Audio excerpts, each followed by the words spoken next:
nagiging issue ang modernisasyon ng Public Utility Vehicles o PUV sa bansa.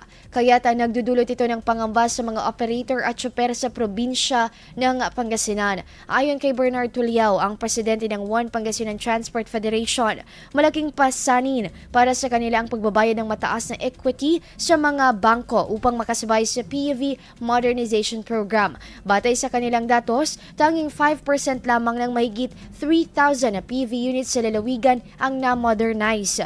Samantala, ibinahagi ni dating Ilocos Sur Governor at senatorial aspirant Chavit Singson ang kanyang plano upang matulungan ang mga tsuper. Ayon sa kanya, magpapautang siya ng walang interes sa pamamagitan ng kanyang sariling bangko. Dagdag pa niya, hindi lang sa pinansyal na aspeto siya makatutulong, pati na rin sa pagpapakilala ng prototype ng mga modernized jeepneys na inaasang papasok sa merkado sa susunod na taon.